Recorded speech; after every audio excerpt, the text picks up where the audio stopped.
I had a good week, brother. Grandson called and we talked a while. It was open and up front about some things that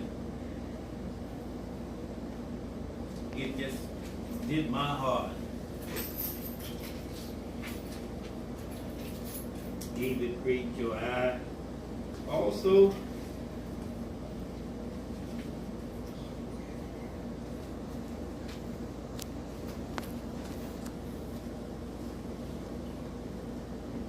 gave presided over the vows of my oldest child, Mark. Got married yesterday evening. All right.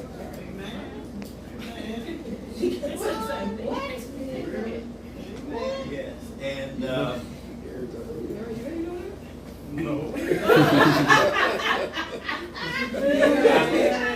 Well, I said like this, it's been in the planning, and I said I ain't gonna discuss it until I'm certain.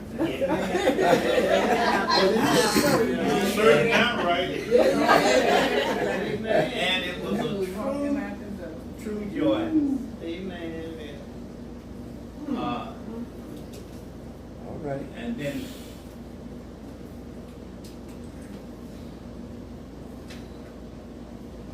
what I would call a protege.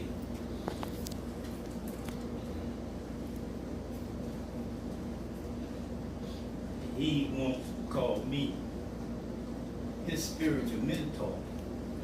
Well, a mentor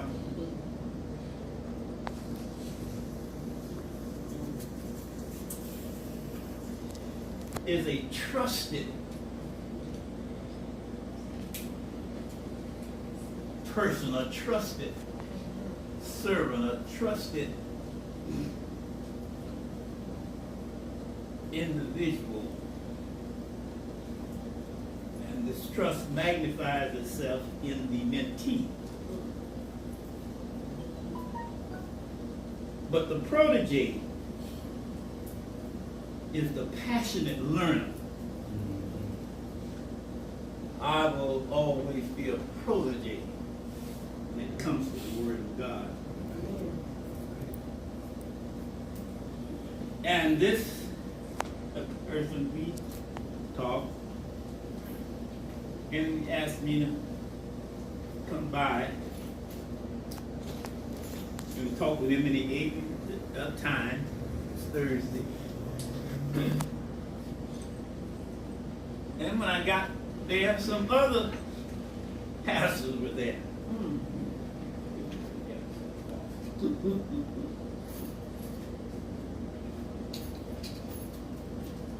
And after it was all over, he just said that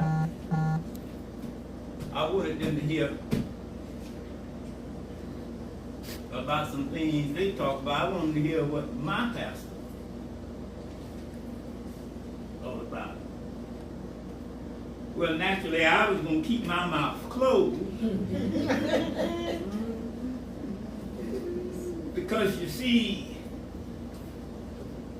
when it comes to my Father in heaven, don't expect me to speak in sentences. And especially at 77 years of his goodness and his mercy, I can't speak in sentences, I speak in paragraphs. You speak in essays. And but I know how to. I say, well, I ain't gonna say nothing. And they were talking, and they the kinds of concerns they were talking about with their membership, talking about them coming to church on time. Well, no, the priority about them giving. That was number one. And number two, about them coming to church on time. And then them in the Bible study in Sunday school. And I thought that was noble of them until they got into the discussion and the concern about the giving wasn't about give to the Lord as He has blessed thee. It was giving about making that budget. Mm-hmm. Paying them church bills and buildings and of course their salary goes in the full time now. Okay. And then it came down, they were talking about attendance and all those things. And he kept pushing me. Red, what you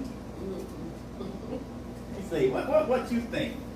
Now you got these young pastors, well, young. In comparison to me, they were young. And they meet, and we told them there have been as many as 16 at a meeting that they have. And they come by to express their condolences and what have you. And I will share with you as a sermon title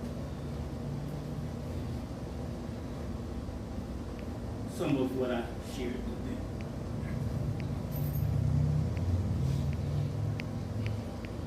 Because it just seemed to me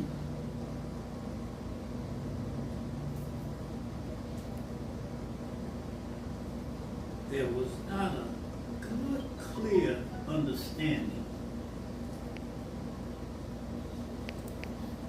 of who their daddy is. And I'm concerned about you. How well do you know your dad? That's the title. How well do you know your dad?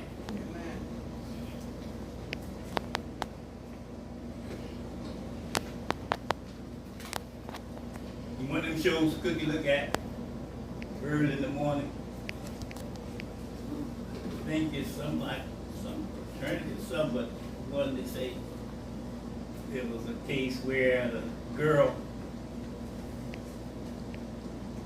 upset with her father because all these years, so she got grandchildren, all these years she didn't know him, this, that, and the other. But ain't nothing you can do about that. Because that's bad. But that has to do with your physical, earthly daddy, biological daddy. But that daddy ain't your daddy. Mm-hmm. That daddy got a daddy. Okay. And it's the extent to which he knows his daddy has a lot to do with the kind of daddy he's going to be.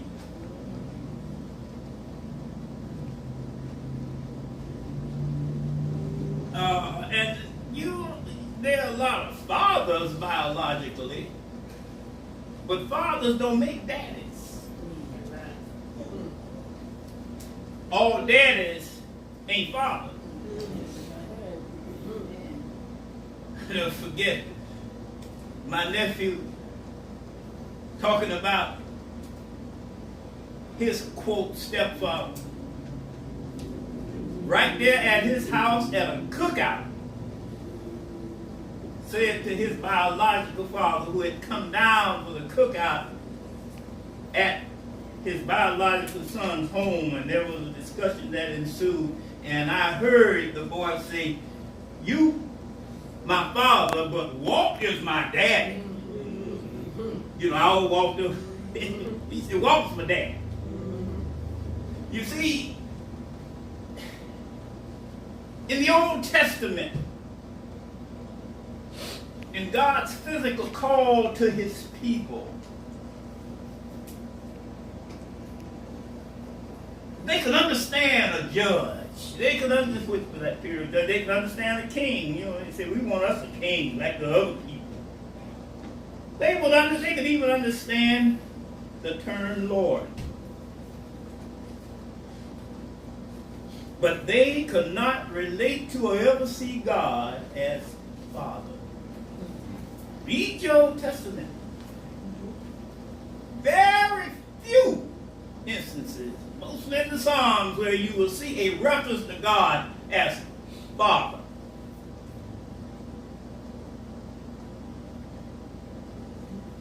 As a result, they were so scared of him. He was just so holy until they spelled his name without using vowels. They gave him nicknames. See, we get to what you say, the Lord is my healer. Jehovah Jireh. You see, they gave him nicknames for everything, and there are a whole lot of Jehovah's in the Old Testament because they didn't want to relate to God how he wanted to be related to. He wanted to be related to as a father. Listen when Pokey was talking about in Sunday school. He made this world because he was lonely. All right. He wanted somebody to relate to. Ain't that something? Yes. A God who spoke the world into existence was lonely for somebody to hang out with. All right. Oh, ain't that something? Yes. And it's that kind of God who spoke everything into existence. See, I want to be your daddy. And he couldn't relate to that. And so he had to come in the person of Jesus Christ. And oh, they got upset with Jesus. Lord, teach us how to pray. I'm going to give you a model. Don't make it your mantra. I'm going to give you a model prayer. And he said, Our Father. Oh, what? And he didn't just say our Father, he says Abba, meaning daddy. Our daddy. 3 times Paul referenced it. Jesus did it 2 times when it comes to Abba. Abba meaning daddy. Can you imagine how intimate is the concept of daddy? Oh, you know when you used to talk about it, I just enjoyed Ian Solet yesterday. When he talked about it's a love thing. And you know how you, oh my sweet daddy.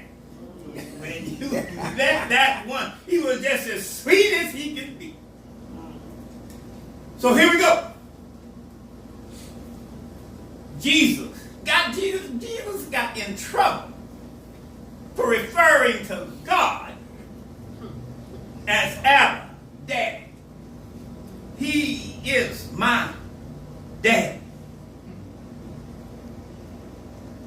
And they could not relate, some of the Jews now, to him being referred to as daddy or father. And so I ask you, how do you relate to Jesus, this Father? Because see, in fatherhood, there's a kind of intimacy biblically that Jesus is trying to get across to me and you. Respect your daddy, but you ain't got to be scared of him as being scared. He wants to relate to you. And so, our scripture, briefly, in the Gospel of John, in that 27th verse, they did not know he was speaking to them about the Father. See, with what book read, we see Jesus speaking to the Jews, the church people. You have to go back in this, you'll find he is not just talking to his disciples, he's talking to the Jewish leaders. Okay? And he said to them in verse 27, they did not know he was speaking to them about the Father. So Jesus said to them, when you lift up the Son of Man, then you will know that I am he, and that I do nothing on my own. But just as the Father taught me, I say these things. The one who sent me is with me. He has not left me alone, because I always do what pleases him. So here he's speaking about the Father, and they were saying, what you talking about, Mr. B? What you talking about, Mr. Jesus? They could not relate to God as Father. So now, in order to make the difference, what I said to them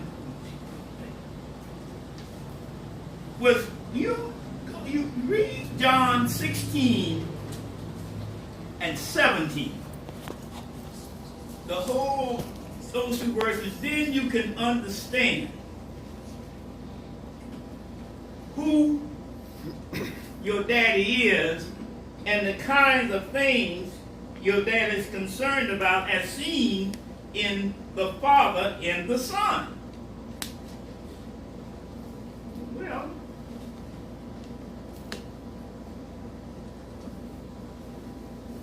because you see in that 16th chapter of John, Jesus is saying, especially the 16th chapter and the 23rd verse, in that day you will not ask me anything. I assure you, anything you ask the Father in my name, he will give you. Well, that means then, my daddy, I'm his child. I done confess Christ as Savior, Lord. I go to church. I pay my tithes and my offering. I love the Lord, and I give honor to God, who's first in my life. I wear chef's hats and white to let the world know who my daddy is.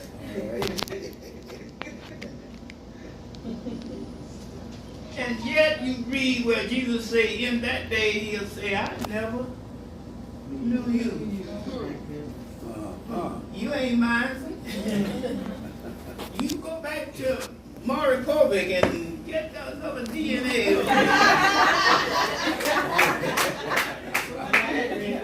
You ain't mine. Check the data. But what constitutes mine? And I said to them, my grandma used to say, his. That she was his. That God was her daddy, and she was his. Isn't. Oh, there's a lot of theology packed in that. But then you understand where Jesus was coming from. He is saying for me and you, to understand that he wants me and you to recognize you are his. But then how in the world does that happen? Well, let's start at the cross. What happened at the cross? He redeemed us. What does redeem mean? That with Adam and Eve forgot who their daddy was and let Satan become a stepdaddy. And because Satan became their stepdaddy, a whole Old Testament is about disobedient children and just going to do what they want to do.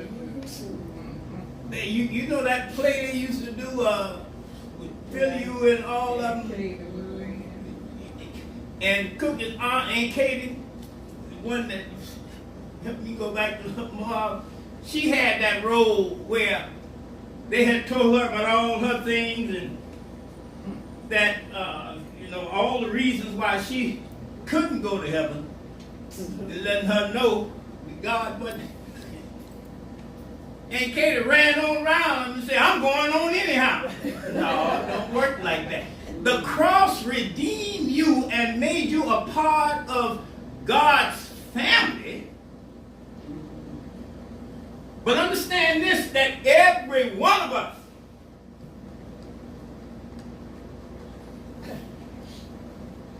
is fathered by God. Every one of us is fathered by God, but not all of us know him as daddy. And the only way you're going to get to know him as daddy, you got to understand his redemption.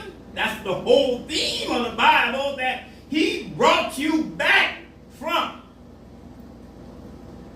your stepdaddy, Satan, through Adam and Eve, that gave us that sin DNA. So you got to understand, we always talk about the cross, but see, in order to understand why there's a cross, you must understand that you have to go through the cross as redemption in order to get into the cross. What you talking about? Every one of God's children got to go through the cross in order to get into the cross. Well, a lot of them didn't understand it either. But my point is, in explaining it, who redeemed us? Jesus, the Son of God. And if you are a part of God's family and you're going to get the full result of redemption and change your name to his own, right. Come on. You can't just see the cross and wear it around your neck, and some of them be so big. One had on a big one. I thought he was going to have a trillion. But what you got to understand is that, see, you cannot get into this cross unless you go through this cross. This cross is empty, but guess who was on it, who ain't on it no more? That's who. His order has to do with why we look at the 8th month as resurrection. Don't you know that he who was on this cross that redeemed me and you, that when he was buried and got up, his resurrection, he was a Jesus that ain't never been before. He was not the same Jesus before he got on the cross.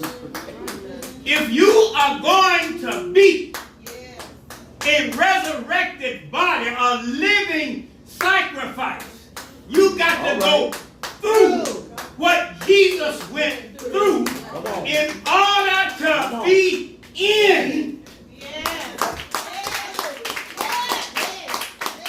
You can't be in unless you go through. You came and you parked out there, but you didn't wait to worship out there. You had to come through. It's so important to God about us passing through that he would use a Hebrew people whose name means one who passes over, and he devoted a whole book to this business of passing through. And he did it after he began in Genesis because he is a God of order.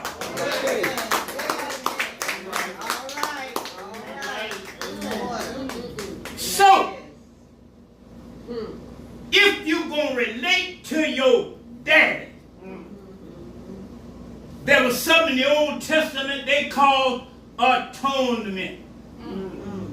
Or we call it at-one-ment. And we're talking about Jesus, and you pray when he says, Father, forgive them. But in the atonement, the at-one-ment, that was the ultimate for the Jews in the Old Testament to become at one with Christ. I mean, with their Creator. That they were so scared of. That they didn't realize he was their daddy. And you don't need to be scared of your daddy. And so, well, I think about my own stuff too. I was scared of hell of that man, I tell you. But here he was trying to get them to relate to him as their daddy. And he couldn't do it. And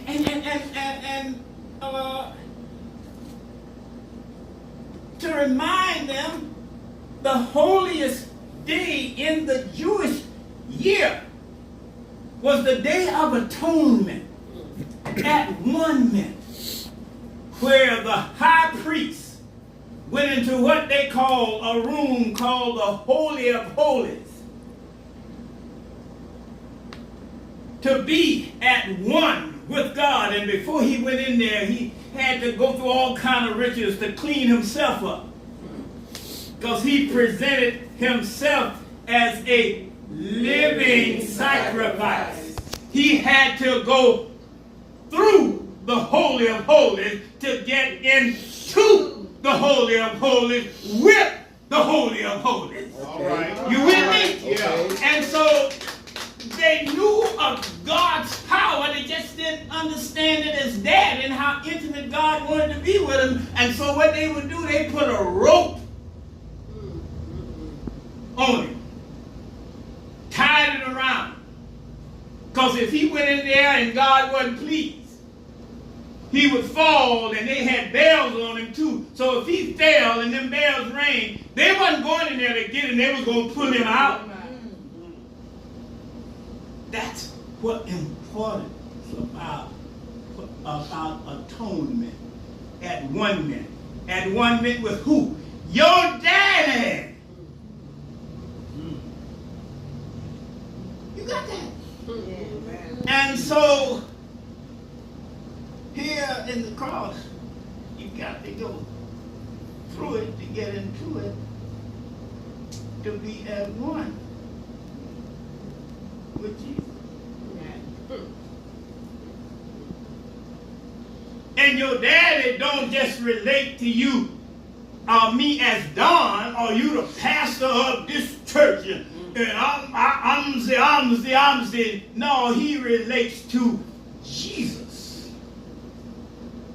When he sees me, he don't see Don, he sees Jesus. But it's incumbent upon Don to understand that his whole life should be the pursuit of being at one with him who was on this cross. I couldn't relate to God because he's a spirit, but he came in the person of Jesus so I can see who to be like and who to act like. All right. All right. And I can't be concerned. Now listen now, I can't be concerned about numbers. I can't be concerned about a building in which to worship, because God didn't call me to be about those things. The ultimate in my life, the compelling purpose of God is for me to be able to relate to him as my daddy, and to do it, he sent his son so I can relate to the son and know what my daddy wants of me. And so when you understand that, you understand that it ain't about my tithes and my offering. It ain't about, oh, that song, oh, I've sang them niggas dead. It ain't about my preaching, my eloquence and all that. The thing with God is for me to be like my brother Jesus, so that I can relate to him as my dad. Yes. That's the compelling purpose of God. Yes. Yes. And so when I come to understand that, what is the chief way, the main way I relate to my daddy in order to get the DNA of my daddy as seen in Jesus in line? What is the chief way I realize my redemption that comes through this cross, which is the main theme of the Bible? What must I do to favor my daddy as seen in the flesh of my big brother Jesus? What you say, Kim? Pray. Prayer. Just told Jesus, teach us how to pray. Pull it on the end. Teach us how to hoop. Teach us how to preach them niggas to death. Teach us, no, he didn't.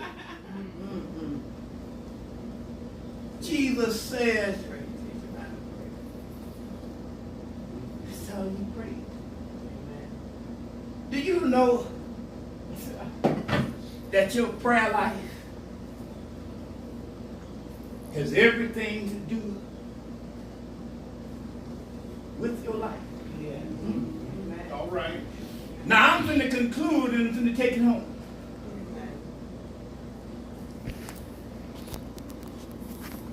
You know what's going on? Say you're having a very difficult time. Help. Sickness. That's a sickness that I know, deal with, and experience. You talked about teeth. Say finances. Say with the job. Say with the things that's going on at the job court, which makes God up over in a cloud. Amen. What's happening in our lives that we don't have no control over, and we want to deal with it, and the first thing we do is we try to deal with it ourselves, but we eventually do what? You ask God for some help. You begin to pray.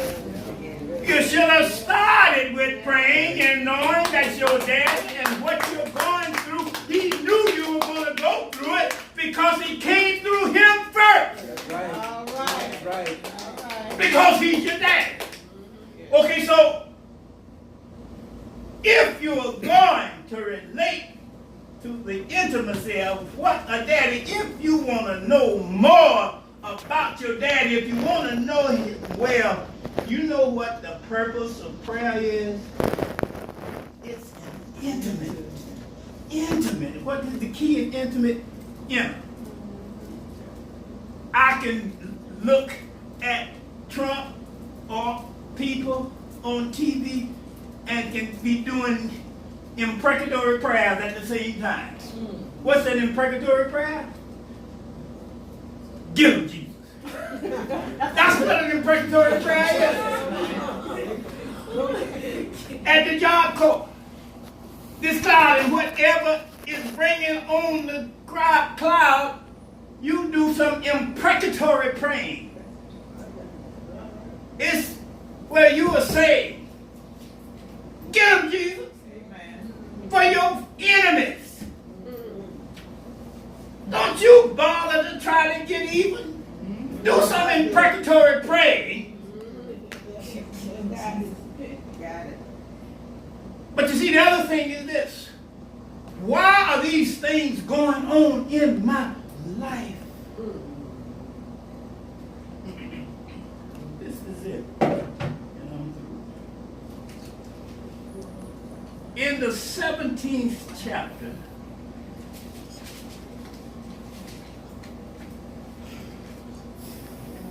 beginning at the 22nd verse, this is Jesus as he's praying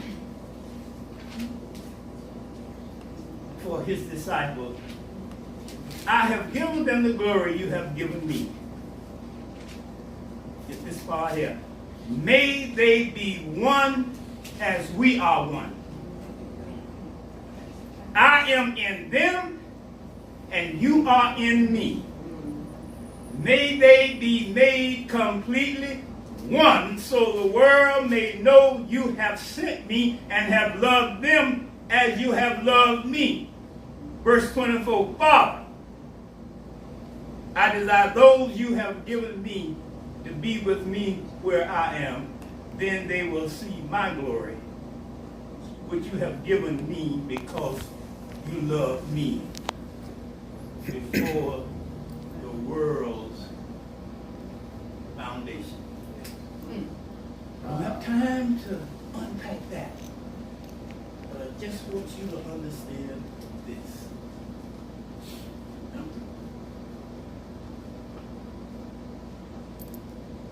When then your prayers are answered,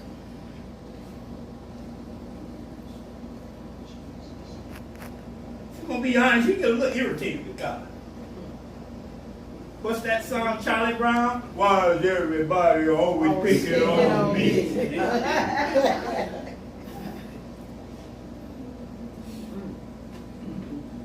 But you see, if you knew your daddy, you don't pray prayers to be answered.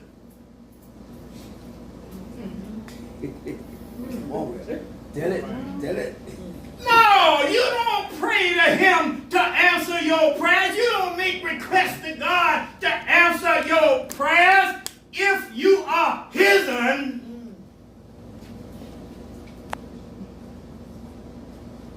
and you are praying to him like our big brother prayed in order to favor him more, you ain't concerned about answers and requests. Oh, you get some answers, but we get mad as hell when them answers ain't what we want to hear. That's what it is.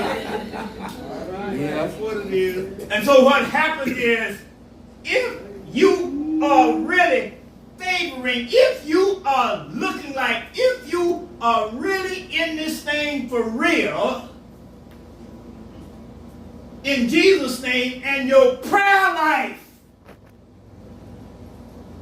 is one with your daddy, that you understand your daddy, then your prayers ain't about being answered. Your prayer is about talking with your daddy so you can learn more about your daddy and become intimate with him, and as a result, act like the Jesus. That's right. Sit. Sit. Now why is that?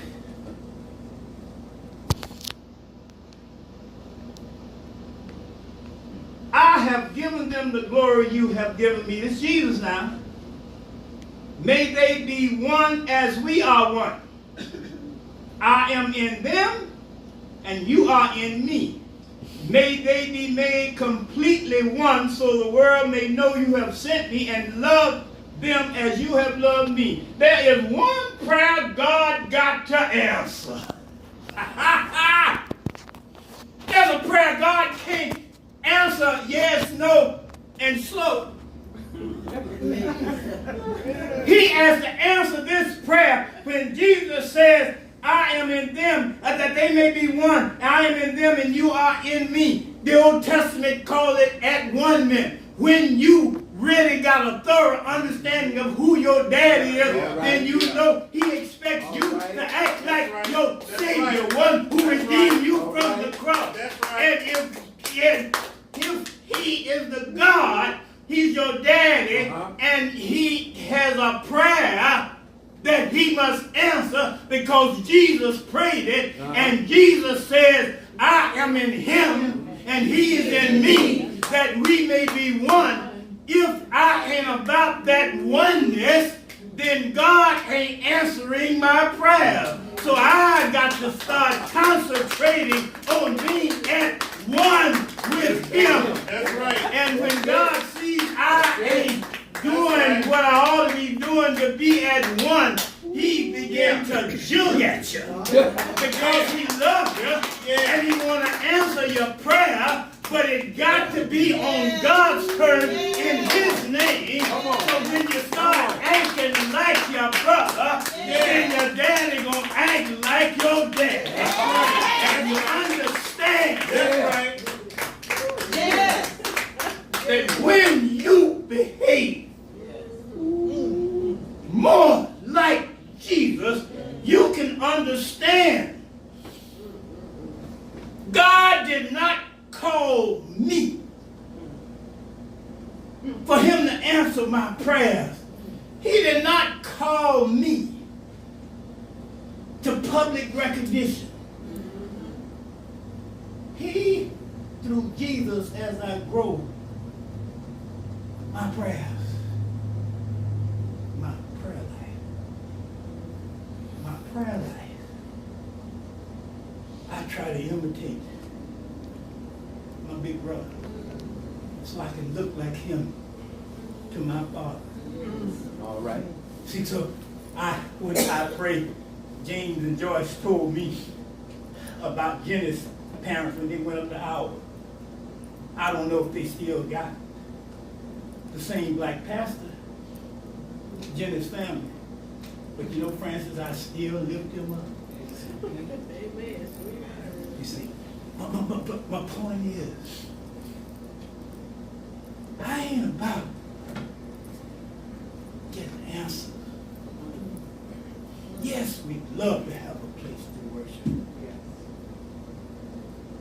But do you know, when I walk around and I see all the stuff going on, I know God, I'm talking in my life, that he is trying, as the mama would say, to get my attention. And when he gets my attention and I obey it, whatever is happening, whatever I'm going through, I don't want you to see me or feel sorry for me. Because you see, in me knowing who my dad is,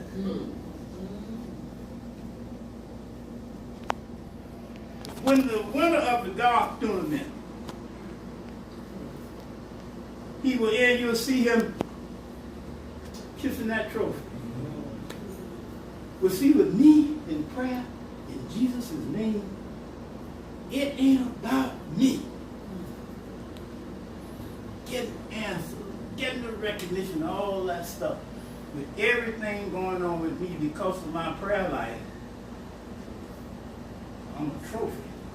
I'm a trophy.